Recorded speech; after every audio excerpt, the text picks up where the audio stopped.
हजारों साल पहले मिस्र की सरजमीन पर एक ऐसे बादशाह की हुकूमत थी जिसका गुरूर आप समझें आसमान को छूता था।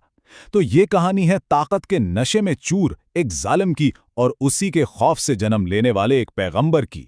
तो सवाल ये पैदा होता है कि आखिर होता क्या है जब एक जालिम का सबसे बड़ा डर, उसका सबसे बुरा ख्वाब सच बनकर उसके सामने आ खड़ा हो। उस बादशाह का नाम था फिरौन।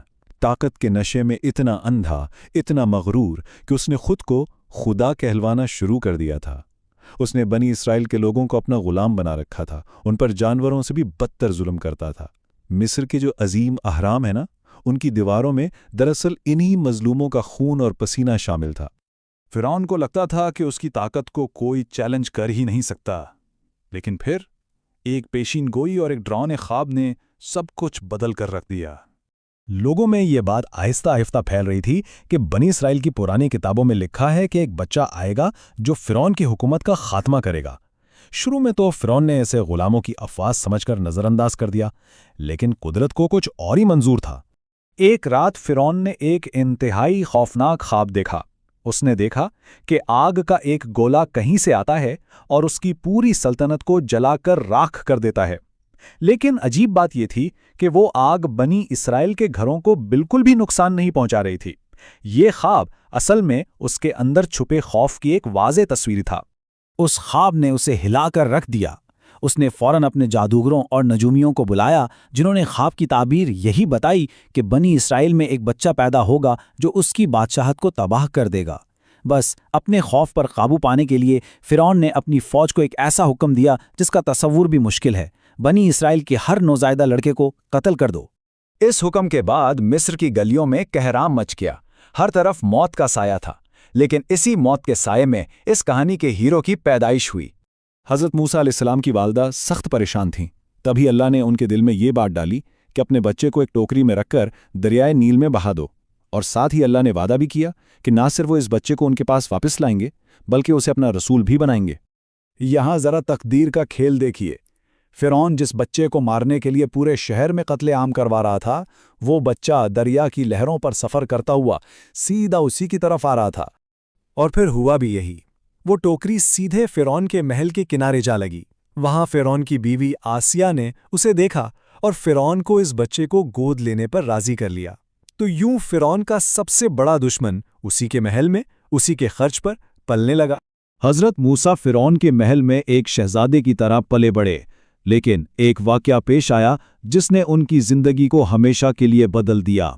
एक दिन उन्होंने देखा कि एक मिस्री शख्स एक इजरायली पर जुल्म कर रहा है। हज़रत मूसा ने इजरायली का दिफा करने के लिए उस मिस्री को सिर्फ एक मुक्का मारा, लेकिन अल्लाह ने उन्हें इतनी ताकत दी थी कि वो एक ही मुक्का उस शख्स के लिए जानलेवा साबित हुआ। ये कत्ल उनका इरादा नहीं था और उन्होंने फौरन अल्लाह से इसकी माफ़ी मांगी। अगले दिन जिस शख्स की हज़रत मूसा ने मदद की थी, उसने अनजाने में सबके सामने उनका राज फाश कर दिया। ये खबर आग की तरह फिरौन तक पहुंची और उसने फौरन हज़रत मूसा को कत्ल करने का हुक्म दे दिया। इसके बाद उन्हें मिस्र से भागना पड़ा। कई साल जलावतनी में गुजारने के बाद एक सफ़र के दौरान उनका सामना एक ऐसे वाक़े से हुआ जिसने उन्हें उनकी ज़िंदगी का असल मकसद दिया। एक सर्द और अंधेरी रात थी जब वो अपने खानदान के साथ सफ़र कर रहे थे, तो उन्होंने दूर कोहे तूर पर एक आग जलती हुई देखी। जब वो करीब पहुंचे तो एक इंतहाई अजीब मंजर देखा। एक झाड़ी से आग के शोले तो निकल रहे थे, लेकिन वो झाड़ी जल नहीं रही थी। वो हैरान होकर ये सब देख ही रहे थे कि अचानक एक आवाज़ गूंजी। ये अल्लाह की आवाज़ थी जो बराह रास्त हज़रत मूसा से बात कर रहा था। अल्लाह ने उन्हें अपना पैगंबर मुकर्रर किया और हुक्म दिया कि वो वापस फिरौन के पास जाएं। अपनी पैगंबरी के सबूत के तौर पर अल्लाह ने हज़रत मूसा को 2 बड़े मौजज़े भी अता किए। जब उन्होंने अपनी लाठी ज़मीन पर फेंकी तो वो एक खौफनाक सांप बन गई, और जब उन्होंने अपना हाथ अपनी बगल में डालकर निकाला तो वो सूरज की तरह चमकने लगा। इन्हीं निशानियों के साथ हज़रत मूसा और उनके भाई हारून फिरौन के दरबार में पहुंचे ताकि उसे अल्लाह का पैगाम पहुंचा सकें। फिरौन ने उसे जादू करार दिया और मुकाबले के लिए मिस्र के सबसे माहिर जादूगरों को बुला लिया। जादूगरों ने अपनी रस्सियां फेंकीं और देखने वालों को लगा कि पूरा मैदान सांपों से भर गया है। लेकिन जब हज़रत मूसा ने अल्लाह के हुक्म से अपनी लाठी फेंकी तो वो एक हकीकी अजदहा बन गई और जादूगरों के तमाम जाली सांपों को एक एक करके निगल गई। और यहाँ कहानी में एक हैरान कुन मोड़ आया। جادوگر جو جادو کی اصلیت کو سب سے بہتر سمجھتے تھے، وہ فوراً جان گئے کہ یہ کوئی نظر کا دھوکہ نہیں، یہ تو خدائی طاقت ہے۔ وہ سب وہیں فرعون کے سامنے سجدے میں گر گئے اور موسیٰ اور ہارون کے رب پر ایمان لے آئے۔ اس واقعے کے بعد فرعون کا ظلم کم ہونے کے بجائے اور بڑھ گیا۔ آخرکار اللہ نے حضرت موسیٰ کو حکم دیا کہ وہ بنی اسرائیل کو لے کر راتوں رات مصر سے نکل جائیں۔